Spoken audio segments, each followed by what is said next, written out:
Today, we're going to go over all of the bottles of bourbon and a few other things that I got in November of 2025. Let's get into it.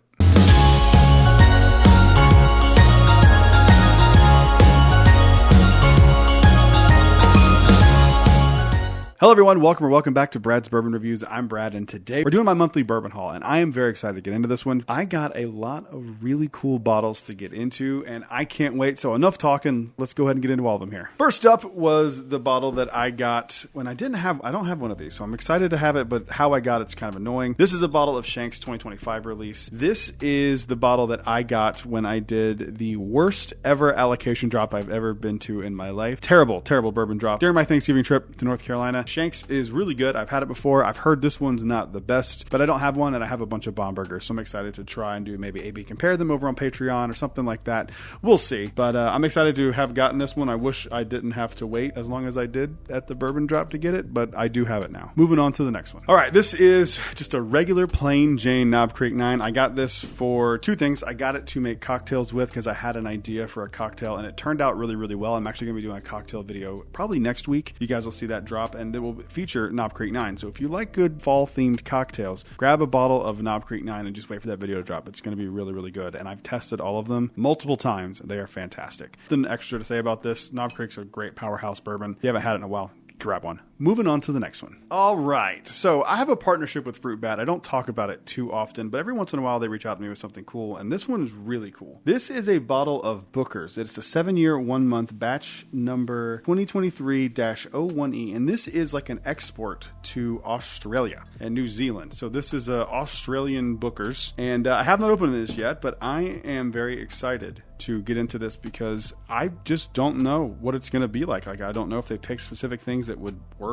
better in Australia for the people's palates in Australia and New Zealand. I have no clue, but this is going to be a video that comes out soon. So if you are interested in that, kind of cool to have like an export bottle. Moving on to the next one. Part of my trip up to North Carolina, I always stop at Frugal McDougal, and one morning we stopped there on Black Friday. I believe it was Black Friday, and they had these Goose Island Bourbon County double barrel stouts. They were finished in Heaven Hill and Parker's Heritage bottles. I am not a beer person, but I am a Heaven Hill bottled and bond person. And so what I wanted to do is I'm going to do a video on this eventually, and I'm going to kind of see if it's any good and if I can taste like the Heaven Hill barrel influence. They said it's aged for a year. Yeah, 1 year in Heaven Hill bottled and bond bourbon barrels, and then another set of Heaven Hill bottled and bond barrels for 1 year more. So it's 2 years aged in these ex-Heaven Hill bourbon barrels. So it could be interesting. Again, I'm not a beer person like really at all. I'll drink beer with wings if I'm at a bar or something like that. But we'll have to see if it's any good. I'm curious, and I've heard these are actually pretty good. So we'll have to see what happens one day. Moving on to the next one. All right, this one I got through the ABC Vault program, and I got it for $54.99. So this is Weller CYPB. I like Weller CYPB. I've had a few bottles of this now, and I like it okay. For $55, how do you go wrong, right? Like, it's a really good one. If I would decide I want to trade something for it,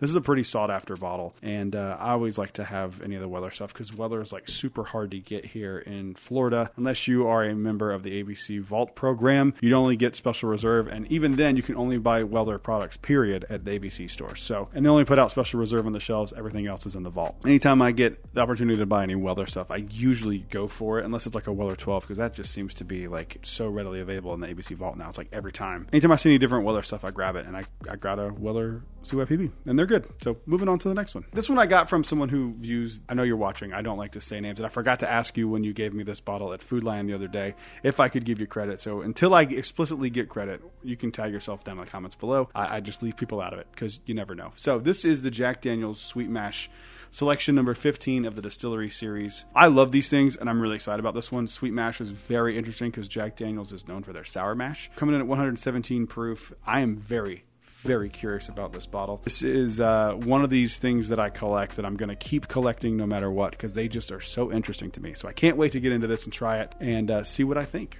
Moving on to the next one. All right, I knew when I was going to be in North Carolina that this was happening ahead of time, and I was really excited to try this. And actually, there's supposed to be 2 bottles on here, but I'm stupid and miscounted because I grabbed a few bottles for some other people. So I was supposed to have this bottle and the new 7-year, but I didn't get one for myself, which I'll have to figure out a way to get one. But this is the Conviction Honey release for this year. So the Conviction Honey stuff is interesting. So they do local honey. There's a local beekeeper who gets this barrel from them. They fill it with bourbon for the first time. time. He bought it to use for honey, and they've just kind of given this barrel back and forth a few times. So this is coming in this year at 91.4 proof, which is a little bit higher than last year's. I think last year's was like 90 something. 90.4 on last year's proof. This one is so much better than last year's, in my opinion. I enjoyed the Conviction honey last year, but to me it was a little sweet, and it was like, the thing I don't like about a lot of honey finishes is that it's just kind of usually one note. It's just sweet and it tastes like almost like artificial honey. This one's a little bit different. This one tastes like more like a bit of honey, and there's more like barrel and oak and more complexity to this one this year than there was the last year's.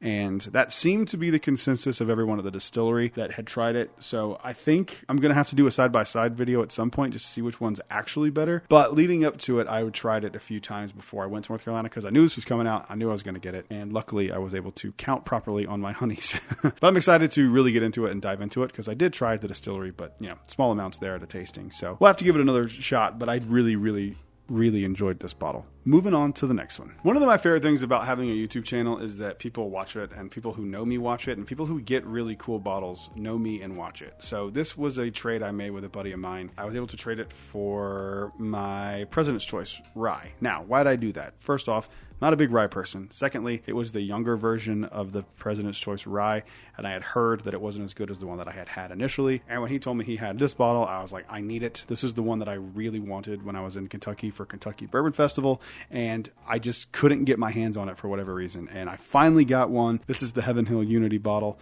This is the one that is like, has a barrel of like 20 or 23 year old, I forget exactly how old it is, but there's a barrel from Heaven Hill Fire bourbon that's blended into this. Of course, you're probably not going to be able to pick that up, but I've heard mixed things about this one, and I just don't know. I'm very excited to get into this one because it is something that I have been really wanting, and I finally freaking got it. Thank you, buddy. I appreciate it. Moving on to the last one. And last one here is a bottle that I have been dying to get my hands on because I collect every one of these that I come across. And this is Stagg 25A. And yes, I tried it. I opened it on Thanksgiving, and I thought it was just okay. If I'm being honest, I had much better Staggs in the past, but I am going to be doing a video over on Patreon that is going to be kind of where does the 25A fit into the lineup for me personally. So if you're curious about that, check out Patreon. We have a lot of fun over on Patreon, but I'm really excited to have this. But now I've seen that 25B is out, and there's also a C batch. So get one bottle ahead, now I'm two behind. One step forward, two steps back. But pretty good month for me overall in November 2025. But I want to know what bottles of bourbon you got. So comment down below, let me know what you got. While you're down there, make sure you leave a like and subscribe. I will see you guys on the next video. Until then, cheers. A big thank you to all the Patreon supporters you see on screen right now.